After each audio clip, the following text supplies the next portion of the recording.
Hello everyone, कैसे हैं आप सब। स्वागत है आप सभी प्यारे बच्चों का हमारे चैनल द एडेप्टिव साइंस में। डियर स्टूडेंट, आज की क्लास 10th के लिए होने वाली है और 10th क्लास के चैप्टर नंबर 2 की बात करेंगे, क्योंकि चैप्टर नंबर 1 हम अच्छे से आपको कंप्लीट करा चुके हैं। तो आज चैप्टर नंबर 2 की बात करेंगे, जिसका नाम है अम्ल, क्षारक एवं लवण। ठीक है, इस चैप्टर को बहुत अच्छे से करेंगे हम। ठीक है बेटा, तो चलते हैं बोर्ड पे, समझते हैं इस चैप्टर के लिए। Chapter number 2। ठीक, चैप्टर 2 है बेटा अम्ल, क्षारक एवं लवण। ठीक है, ये हमारा चैप्टर है बेटा। अम्ल को एसिड कहते हैं,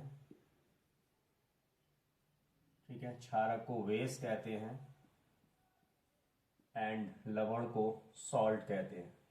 ये हमारा आज का चैप्टर है और ये 10th क्लास की साइंस का बहुत इंपॉर्टेंट चैप्टर है। आज हम ये कॉन्सेप्ट बहुत अच्छे से क्लियर करेंगे बेटा कि अम्ल क्या होते हैं, क्षारक क्या होते हैं, जिन्हें हम क्षार भी कहते हैं।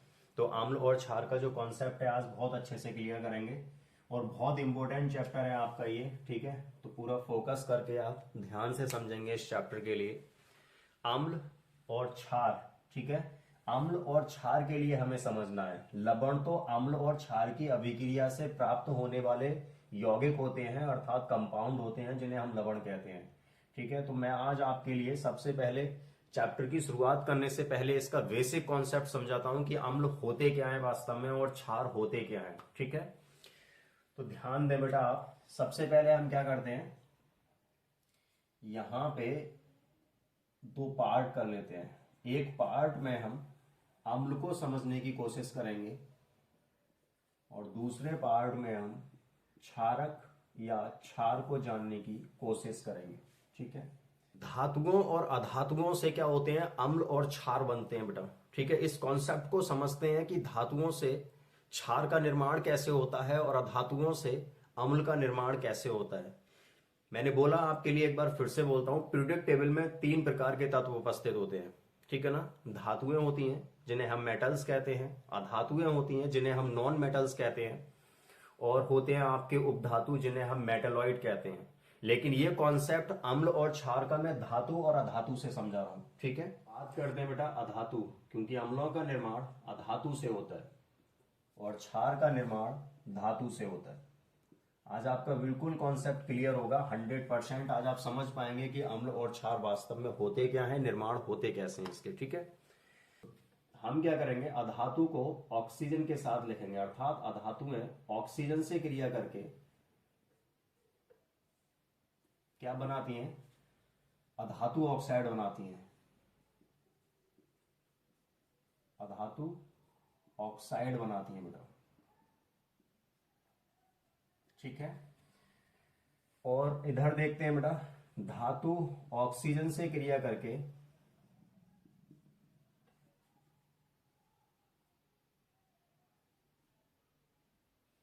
धातु ऑक्सीजन से क्रिया करके धातु ऑक्साइड बनाती हैं। ठीक है, धातु ऑक्साइड बनाती हैं। इतना कॉन्सेप्ट समझ में आया। अधातुएं जो हैं अभी मैं आपके लिए एग्जाम्पल से समझाऊंगा। ठीक है, मेटल्स के एग्जाम्पल, नॉन मेटल्स के एग्जाम्पल की वो धातु ऑक्साइड अधातु ऑक्साइड कैसे बनाते हैं, ये सब कॉन्सेप्ट क्लियर होगा। फिलहाल आप बेसिक समझने की कोशिश करें। अधातु है, ऑक्सीजन से क्रिया करके अधातु ऑक्साइड बनाती हैं, धातु ऑक्सीजन से क्रिया करके धातु ऑक्साइड बनाती है।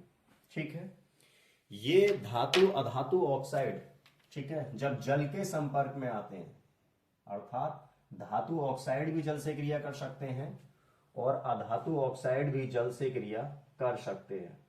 ठीक है, प्लस जल। तो जब अधातु ऑक्साइड जल से क्रिया करते हैं तो ये अम्ल का निर्माण करते हैं। किसका, अम्ल का निर्माण करते हैं बेटा। और जब धातु ऑक्साइड जल से क्रिया करते हैं तो ये क्षारक या क्षार का निर्माण करते हैं। ये हमारा कॉन्सेप्ट है। अर्थात हम ये बोल सकते हैं बेटा कि अधातुओं के ऑक्साइड जल में घुलकर अम्ल का निर्माण करते हैं और धातुओं के ऑक्साइड जल में घुलकर क्षार का निर्माण करते हैं। ठीक है, समझते हैं और डिटेल में। इसके लिए मैं कुछ अधातु ले रहा हूं यहां पे, जैसे sulphur, phosphorus, nitrogen, carbon, chlorine. एक एक पॉइंट आज क्लियर करेंगे। इस चैप्टर का टॉपिक बेशक ना हम पढ़ें, लेकिन इस चैप्टर का जो वेस है वो आज हम बहुत अच्छे से क्लियर करने वाले हैं। ठीक है, तो मैंने क्या किया है बेटा, कुछ अधातु यहां पे रखे हुए हैं और यहां पर कुछ धातुएं रखते हैं, जैसे सोडियम, ठीक है, पोटेशियम, मैग्नीशियम, कैल्शियम। ये मैंने कुछ यहां पे एक्टिव धातुएं रखी हुई हैं। अब आप समझें बेटा, जो अधातु है आपकी सल्फर ऑक्सीजन से क्रिया करेगी, अर्थात आप सल्फर का ऑक्सीजन के साथ रिएक्शन कराएं, सल्फर को ऑक्सीजन की उपस्थिति में जलाएं। ठीक है, फॉस्फोरस को ऑक्सीजन से रिएक्शन कराएं, नाइट्रोजन का ऑक्सीजन से रिएक्शन कराएं, कार्बन का और क्लोरीन का। यहां पे क्या करें आप, सोडियम का ऑक्सीजन से रिएक्शन कराएं, पोटेशियम का ऑक्सीजन से रिएक्शन कराएं, मैग्नीशियम का ऑक्सीजन से रिएक्शन कराएं, कैल्शियम का ऑक्सीजन से रिएक्शन कराएं। तो ये अपने ऑक्साइड का निर्माण करेंगे, अर्थात यहां पे sodium oxide, potassium oxide, magnesium oxide. ठीक है, तो यहां मैं रिएक्शन को बैलेंस नहीं कर रहा हूं, मैं सिर्फ कॉन्सेप्ट को क्लियर कर रहा हूं। यहां पे आप ये ना देखें कि सर रिएक्शन बैलेंस नहीं हुई है, मैं बैलेंस नहीं कर रहा हूं। ठीक है, मैं केवल कॉन्सेप्ट क्लियर कर रहा हूं बेटा। सोडियम का जो ऑक्साइड होता है वो Na2O बनेगा। ठीक है, यहां पे आपका पोटेशियम का ऑक्साइड बनेगा, यहां पे हो जाएगा मैग्नीशियम ऑक्साइड MgO, ये हो जाएगा कैल्शियम ऑक्साइड CaO। ठीक इसी प्रकार बेटा, जैसे ये आपके क्या बने हैं, धातुओं के ऑक्साइड बने हैं, यहां पे अधातुओं के ऑक्साइड बनेंगे। सल्फर ऑक्सीजन से क्रिया करके दो प्रकार के ऑक्साइड बनाता है, ये सल्फर डाइऑक्साइड भी हो सकता है या फिर सल्फर ट्राइऑक्साइड भी हो सकता है।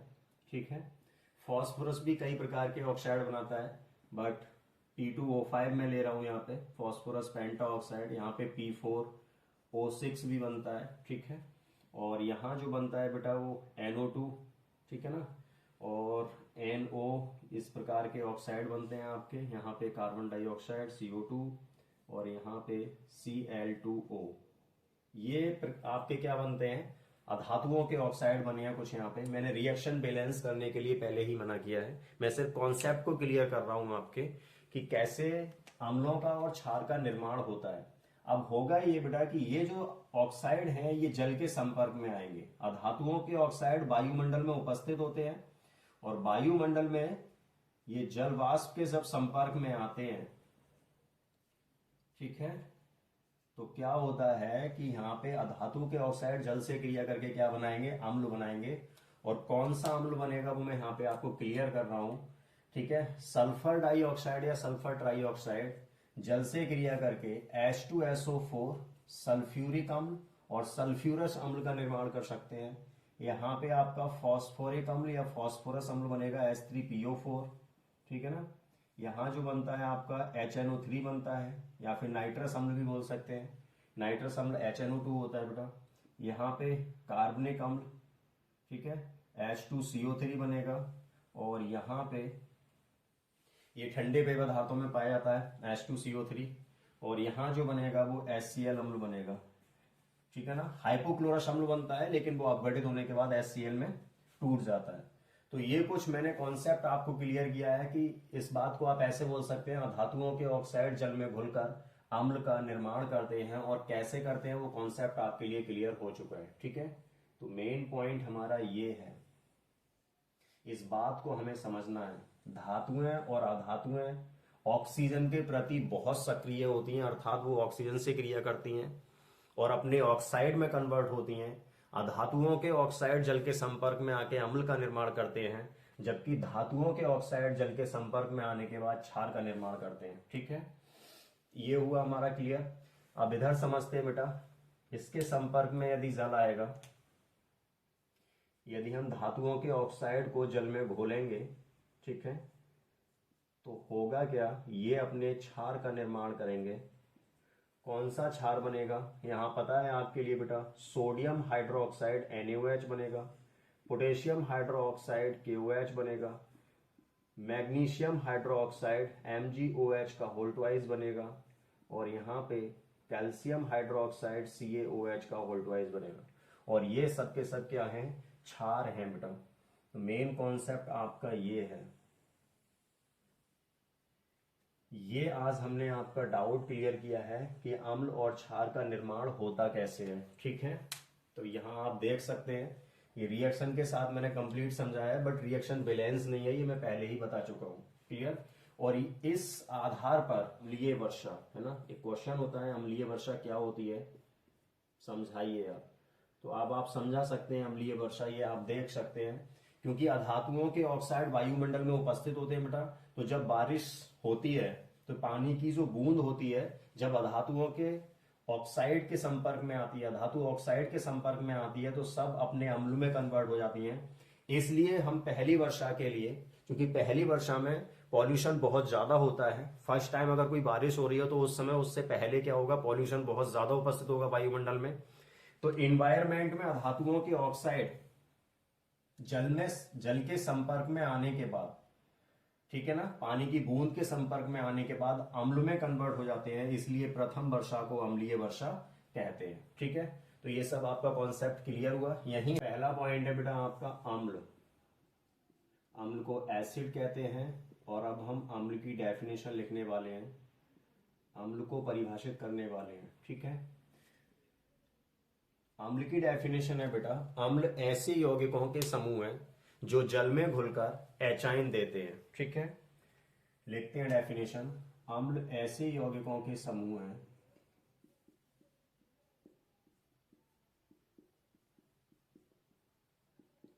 अम्ल ऐसे यौगिकों के समूह हैं जो जल में घुलकर, ठीक है, जो जल में घुलकर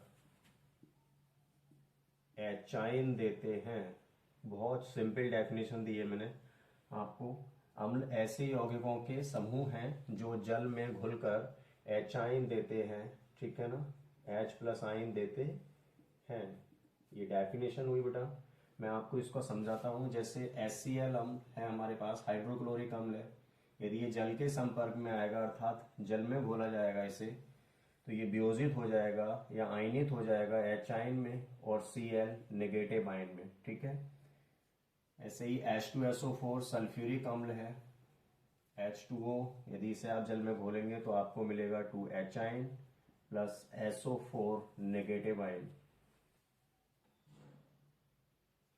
HNO3, ठीक है, नाइट्रिक अम्ल, यदि ये जल के संपर्क में आता है तो मिलेगा आपके लिए H ion plus NO3 negative ion. तो इस प्रकार से ये क्या होते हैं, अम्ल जल में घुलने के बाद या जल में जाने के बाद अपने आयनों में वियोजित हो जाते हैं। ठीक है, एक कॉन्सेप्ट आता है कि H आयन स्वतंत्र अवस्था में रहेगा नहीं, तो H आयन क्या करता है, जल के अणु के संपर्क में आता है H2O। H आयन जल के अणु के संपर्क में आने के बाद हाइड्रोनियम आयन का निर्माण करता है H3O पॉजिटिव। ठीक है, इसे हम हाइड्रोनियम आयन कहते हैं। तो H आयन स्वतंत्र अवस्था में नहीं रहता है, जो जल के अणु के साथ क्रिया करके हाइड्रोनियम आयन में क्या हो जाते हैं, कन्वर्ट हो जाते हैं। ये अम्ल की डेफिनेशन है बेटा।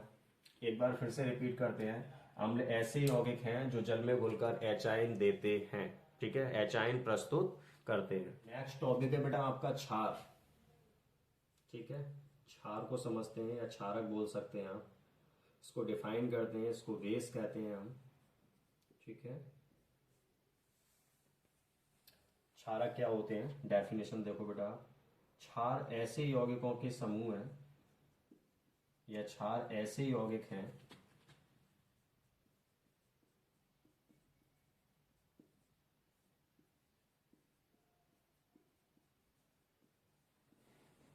ठीक है, क्षार ऐसे यौगिक हैं या क्षार ऐसे यौगिकों के समूह हैं जो जल में घुलकर या जल के संपर्क में आकर OH नेगेटिव आयन प्रदान करते हैं, OH आयन, ठीक है, प्रदान करते हैं।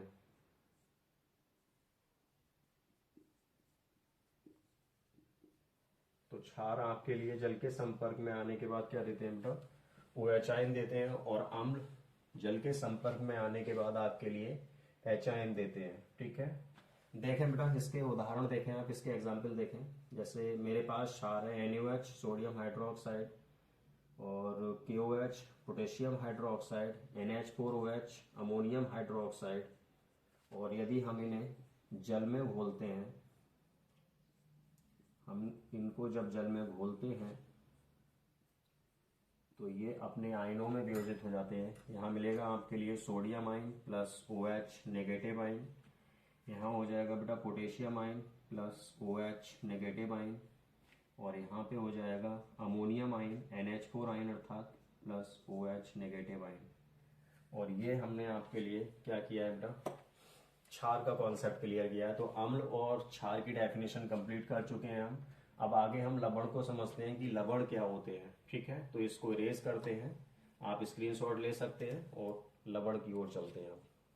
पॉइंट है आपका लवण, जिसे हम सॉल्ट कहते हैं। ठीक है, लवण को समझते हैं बेटा, क्या है लवण। लवण जो होते हैं अम्ल और क्षार की अभिक्रिया से प्राप्त होते हैं। ठीक है, तो अम्ल और क्षार की जो अभिक्रिया होती है उसे हम उदासीनीकरण अभिक्रिया कहते हैं। अम्ल क्षारों के प्रभाव को खत्म करते हैं और एक दूसरे के प्रभाव को खत्म करने के बाद ये जिस यौगिक को बनाते हैं उन्हें हम क्या कहते हैं, लवण कहते हैं। ठीक है, डेफिनेशन देखेंगे बेटा, अम्ल तथा क्षार की उदासीनीकरण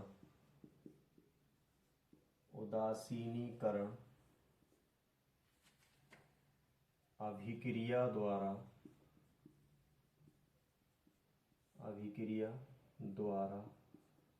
लवण का निर्माण होता है या लवण प्राप्त होते हैं। ठीक है,